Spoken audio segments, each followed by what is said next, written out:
Welcome to U.S. Immigration TV.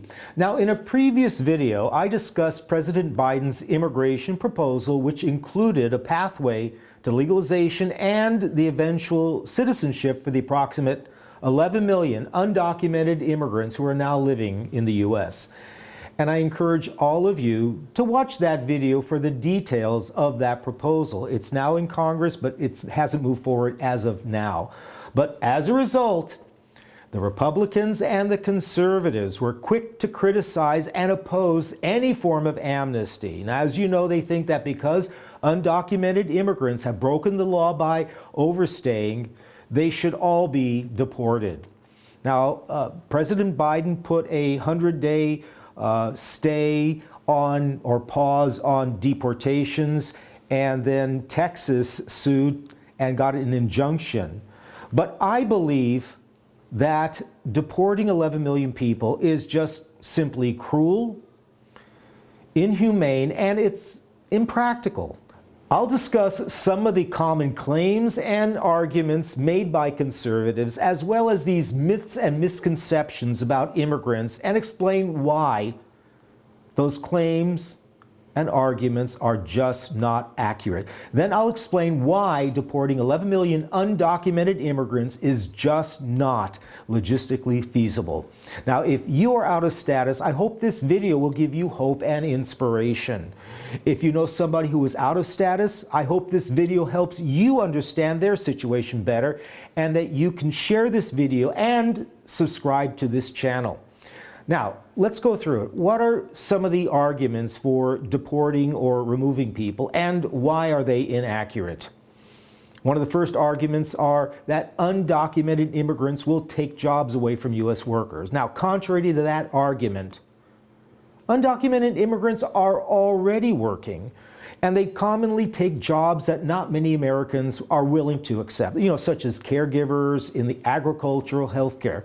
Now, because these jobs are not what Americans apply for, undocumented immigrants would not be taking jobs away. Now think about it. Do conservatives actually believe all 11 million undocumented immigrants are presently unemployed and every day they just wake up, hang out at the street corner with nothing to do?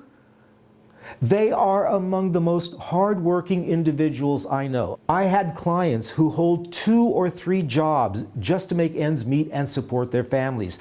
If they work during the week, they also look to find a job during the weekend. I mean, what's wrong with having people who want to work hard and contribute to our economy?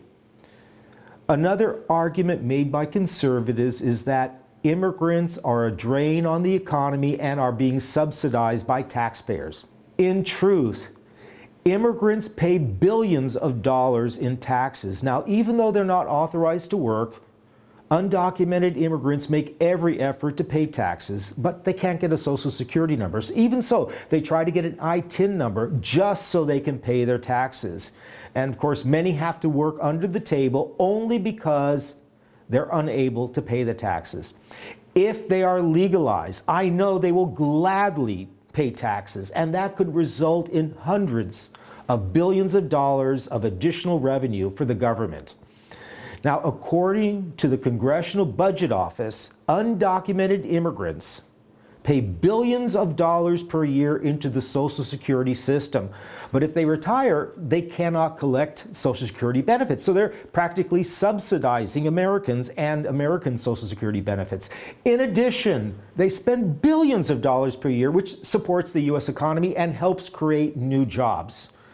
Simply put, undocumented immigrants increase the size of the U.S. economy, they contribute to economic growth, they enhance the welfare of the U.S., they contribute more in tax revenue than they collect, and they reduce American firms' incentives to offshore jobs and import foreign-produced goods and benefit consumers by reducing the prices of goods and services. Another thing that conservatives have to take into account is that it would cost taxpayers hundreds of billions of dollars to deport 11 million people. According to ICE, it could easily cost at least $15,000 or more to deport a person, including court costs. On top of these, there would be operational costs. We would still have to hire more ICE officers, judges, build more detention facilities, provide food and medical while they're detained, and some deportation or removal proceedings could take years when you take into account all the hearings, the appeals, etc. Also, what would happen to their U.S. citizen children if these undocumented parents are deported and the children are left behind? Now, as citizens, these children are eligible to remain in the U.S. But what happens to them? I mean, are they going to be placed in foster care with family members? Now, not only would this cost taxpayers billions of dollars, but it would also separate these U.S. citizen children from their parents.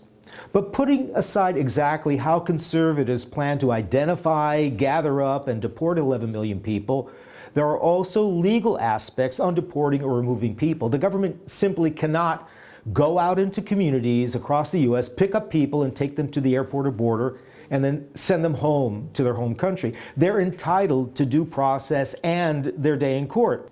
So my question is, where are the Republicans and the conservatives going to find enough courtrooms and judges to now handle the approximate 11 million new removal proceedings? I mean, it's going to cost billions of dollars to build new courtrooms, hire and pay new judges and their clerks to handle all of these removal proceedings and appeals. How long will this backlog be if we now add 11 million new removal cases? A person might get a hearing years and years from now. Also, there are already at least 500,000 cases in backlogs in our immigration courts. So now we're going to add 11 million more? I mean, the bottom line is it is just not feasible to gather up and deport or remove 11 million people, especially with 11 million removal proceedings. Instead, the answer is comprehensive immigration reform.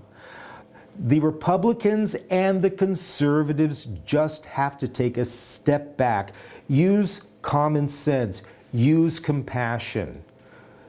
Let's have comprehensive immigration reform, provide a pathway to legalization for these people and eventual citizenship.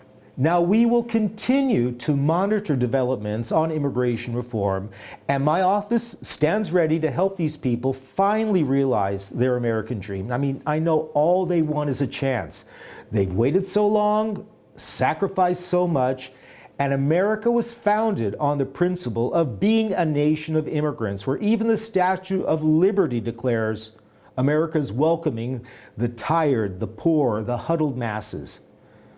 Now, if you found this video informative, please, I invite you to share it with others, as I hope it gives them hope. And don't forget to like, share, and subscribe to this channel, and make sure you click notifications so you're kept updated on the most recent immigration developments. I'm Michael Gurfinkel, and this is U.S. Immigration TV.